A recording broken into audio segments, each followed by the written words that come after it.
Welcome to the future of personal air travel. The future is diesel engines, fuel economy, no nice, high, fast, or maybe even sipping fuel as you go. This is the new Diamond DA-42 version 6, or maybe V1, I guess, depending on how you look at Roman numerals. With the Dash 6, Diamond spent about a year making improvements.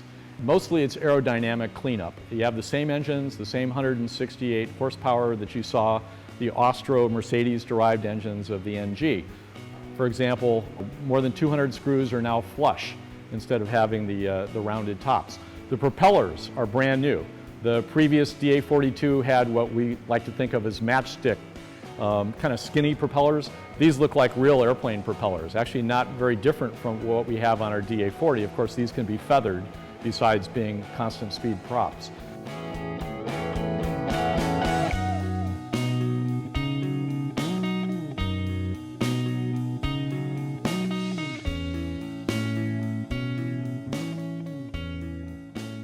Essentially what swayed us was the two engines. We really want to be able to go to the Bahamas, we want to go to Alaska, we want to really be able to fly over some hospitable terrain where having that second engine is pretty comforting. And another thing that really attracted me is that the engines are computer controlled. These are literally Mercedes car engines. And Diamond takes those engines, they replace things like the alternator and the turbochargers, but they don't touch the engines themselves.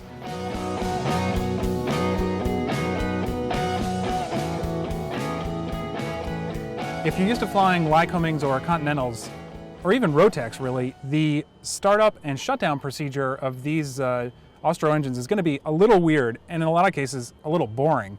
It's really just flip on the master.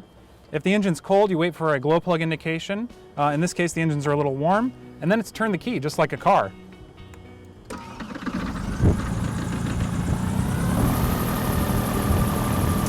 And the shutdown is really just as easy. All our avionics masters and everything are off. It's just a matter of turning off the master. That's all there is to it.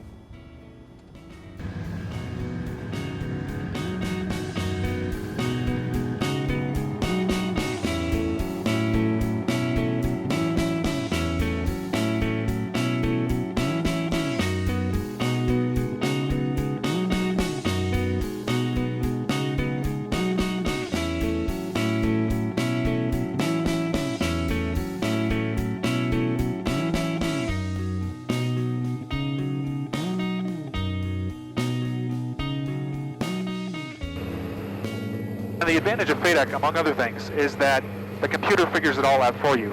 You pick really a fuel burn you want and a speed you want, and it does the rest. We picked economy cruise. We're at 11.5 right now, and that translates to about 155 true and about 10.5 gallons, a little less actually.